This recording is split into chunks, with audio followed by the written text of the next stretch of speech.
आगे बढ़ते हैं। 2025 के मार्केट आउटलुक पर चर्चा करने के लिए हमारे साथ कंप्लीट सर्कल के मैनेजिंग पार्टनर और सीईओ गुरमीत चड्ढा जुड़े हैं। उनसे समझते हैं कि 2025 के लिए गुरमीत किन थीम्स पर फोकस कर रहे हैं। Gurmeet, good morning. आपने भी आज सुबह वही रिस्क लिया जो मैंने लिया था।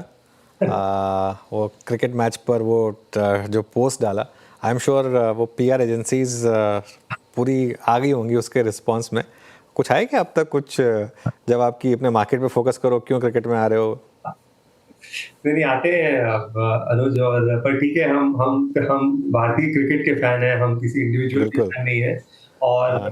ब्रॉडर इंटरेस्ट के लिए जो लगता है, और कई बार पैशन में हम दिख भी देते हैं। शायद हमारी हम्म, नॉलेज उतनी नहीं होगी और फील्ड पे खेलना एक अलग बात है, बट ये हम्म, यही क्रिकेट का एक है। जब हम तारीफ भी करते हैं अनुज, जब अच्छा बिल्कुल। जाता है तो ये अर्निंग्स की तरह है। अच्छे आएंगे तो तारीफ करेंगे स्टॉक्स की, खराब हम्म, परफॉर्मेंस होगा तो क्रिटिसाइज करेंगे। बिल्कुल। देखिए, इस देश में 100 करोड़ क्रिकेट एक्सपर्ट्स हैं, ध्यान रखिएगा। तो खैर, एनीवे, अब हमारे ब्रेड एंड बटर पर आते हैं।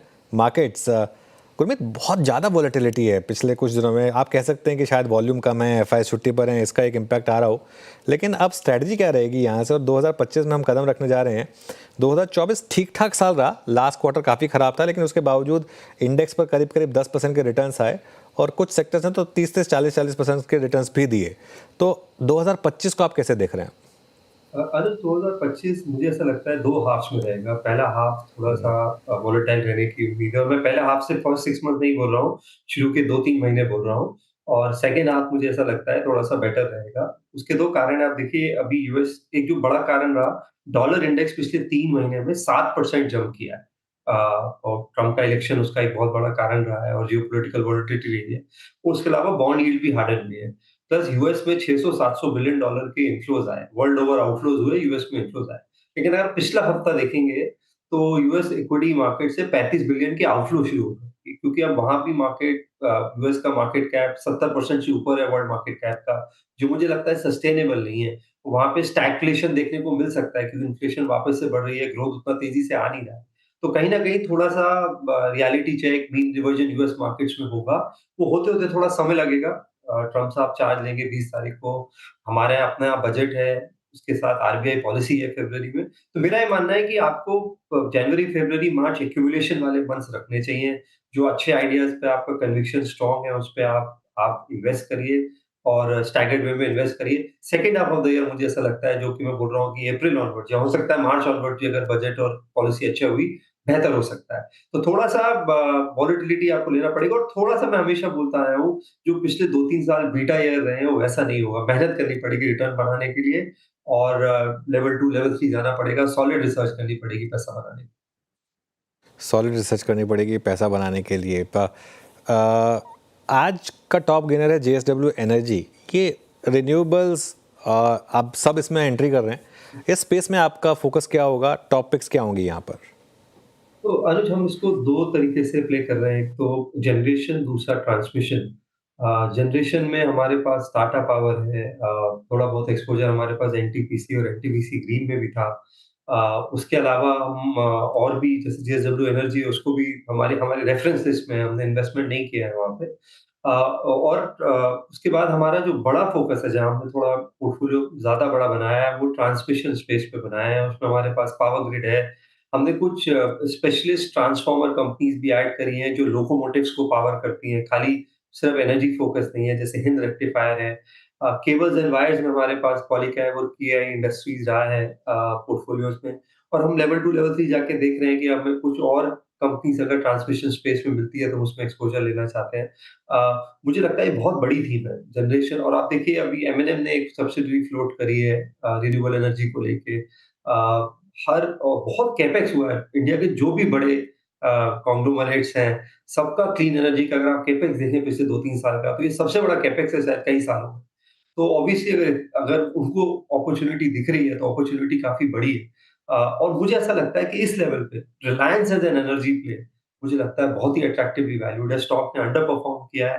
और हमने देखा है रिलायंस का, जब भी एक अंडर परफॉर्मेंस का पीरियड आता है, और जब उसमें वैल्यू अनलॉकिंग होती है, पहले जब कैपेक्स करते हैं तो अंडर परफॉर्म करते हैं, लेकिन जब वैल्यू अनलॉकिंग करते हैं तो रिटर्न बहुत लंपी आता है। मुझे लगता है वो भी हम एक लार्ज कैप में एक और पोजीशन इसमें ऐड करना चाहेंगे। Okay Gurmeet, good morning. Virender बोल रहा हूँ। गुरमीत, बाजार ने एक अपने आप को इस वोलेटिलिटी में, अनिश्चितता में फार्मा की तरफ फोकस करना शुरू कर दिया है। तो फार्मा कुछ समय के लिए डोमिनेट करे इस आई थिंक फेज में, इस बात के चांसेस कितने लग रहे हैं आपको, और आपके पसंदीदा फार्मा क्या है इस वक्त? तो वीर जी, आपको याद होगा हमने फार्मा को 2-3 भाग में पोर्टफोलियो में प्ले करने की बात करी थी, क्योंकि मैं हमेशा बोलता हूँ फार्मा बहुत अंडर रिप्रेजेंटेड है इंडेक्स में। सिर्फ 5% वेटेज है कि 10, 12, 13% होना चाहिए अगर आपका लंबा व्यू है मार्केट्स पे। तो एक तो ब्रांडेड फार्मा जिसे हम कहते हैं, जो प्रिस्क्रिप्शन बेस्ड है, जो एफएमसीजी की तरह सेल होता है। उसमें हमने मैनकाइंड फार्मा ऐड किया था। जब उन्होंने एक्विजिशन किया था, स्टॉक नीचे आया था, 2000 लेवल को टेस्ट किया था। जब उन्होंने सीरम को एक्वायर किया था, अभी स्टॉक ने नया हाई बनाया पिछले हफ्ते और बहुत अच्छा कर रहा है। कंज्यूमर हेल्थ बहुत अच्छा कर रहा है, वुमेन फर्टिलिटी पे फोकस है एक्विजिशन के बाद, और कंसिस्टेंटली वो लैडर क्लाइंब अप कर रहे हैं, जो आईपीएम डेटा अगर आप देखेंगे। सीडीएमओ में हमारे हमारे पास न्यूलैंड और लॉरस लैब्स है। न्यूलैंड ने बहुत अच्छा परफॉर्म किया है। लॉरस में अब थोड़ा-सा मुझे लगता है ट्रैक्शन देखने को मिला है। मुझे लगता है अगला 2 क्वार्टर लॉरस के लिए काफ़ी इम्पोर्टेंट है, क्योंकि बहुत सारे मॉलिक्यूल्स फेज़ 3 में हैं। लगभग 17 मॉलिक्यूल्स हैं फेज़ 3 में, तो सक्सेस रेट बढ़ जाता है और ये बिज़नेस लंपी है। तीसरा हमने एक छोटी कंपनी अभी रिसर्च करना शुरू करी है, ब्लिस जीवीएस फार्मा। ये 250 के आसपास ब्रांडेड फॉर्मुलेशंस हैं इनके। ये एंटीबैक्टीरियल, एंटीवायरल, एंटी मलेरियल, और एंटी इन्फ्लेमेटरी सेगमेंट्स में बहुत स्ट्रॉन्ग है, और ये सपोजिटरीज बनाती है। सपोजिटरीज और पेसिलरीज क्या होता है, अगर आप मेडिसिन स्वॉलो नहीं कर सकते हैं तो आपकी बॉडी में इंसर्ट की जाती है। तो ये एक स्पेशलिस्ट प्ले है कॉन्ट्रैक्ट मैन्युफैक्चरिंग में। इस पे हमारी थोड़ी-सी हमने अभी-अभी थोड़ा बहुत इस पे रिसर्च और एक्सपोज़र लेना शुरू किया है। और हम देख रहे हैं हॉस्पिटल स्पेस में नारायण हृदयालय को, कि हमें ऐसा लगता है कि जैसे ही प्रधानमंत्री की योजना जो 10 लाख की है सीनियर सिटीज़न की, वो प्रॉपर्ली इम्प्लीमेंट होगी अगले 6 महीने, 12 महीने में, तो हॉस्पिटल एक बहुत अच्छा प्ले हो सकता है और नारायणा सबसे रीज़नेबली वैल्यूड है। ओके, अच्छा गुरमीत जी, आई थिंक थोड़ा बाजार हतोत्साहित, जिसे कहते हैं डिमोरलाइज्ड है केपेक्स की फिगर्स को देखने के बाद और कमेंट्रीज के बाद। कैपिटल गुड्स में शार्प डैमेज है, प्राइस डैमेज। आई मीन, चाहे वो एल हो, चाहे वो सिमेंस हो, कमेंस हो, एबीबी हो। आ, अभी आप लोग इस डिप को कंसिडर कर रहे हैं to buy for long term, या फिर अभी अवॉइड कर रहे हैं? आपको लगता है कि भी पेन और है? वैल्यूएशंस आए हैं, मैं ये नहीं बोलूँगा पेन हो रहा है, हो सकता है थोड़ा और टाइम करेक्शन देखने को मिले, बट ऑर्डर विन्स होती जा रही हैं। तो और वीरू जी, आप देखिए क्या मूवमेंट आया है पिछले 2 साल में। आप एल&टी की बात करिए, उसका प्राइस मूवमेंट देखिए क्या रहा है पिछले 2 साल में। सीमेंस को देखिए, एबीबी को देखिए। तो आपको यहाँ पे थोड़ा सिलेक्टिव होना पड़ेगा, जहाँ पे वैल्यूएशंस रीज़नेबल हैं और जहाँ पे ऑर्डर विन्स का मोमेंटम अच्छा है। तो मुझे लगता है कि कैपिटल गुड्स का एक सब सेगमेंट डिफेंस है, और उसमें डिफेंस टेक है। स्पेशली जो, अगर आप देखिए, अब एयरक्राफ्ट के ऑर्डर्स उतने नहीं हो रहे हैं, लेकिन ड्रोन्स के ऑर्डर ज़्यादा हो। एक एयरक्राफ्ट 550 करोड़ का आता है, लेकिन ड्रोन आप कपल ऑफ करोड़ में बना सकते हैं, प्लस मैन पावर लॉस के चांसेस नहीं है। ड्रोन आप अपने बेस स्टेशन पे बैठे फायर कर सकते हैं, रॉकेट्स हैं। तो आपको थोड़ा-सा, जैसे मैंने बोला शो के शुरू में, आपको लेवल 2 जाना पड़ेगा, आपको देखना पड़ेगा कि कहाँ वैल्यूएशंस रीज़नेबल है और मोमेंटम और ग्रोथ अच्छा है।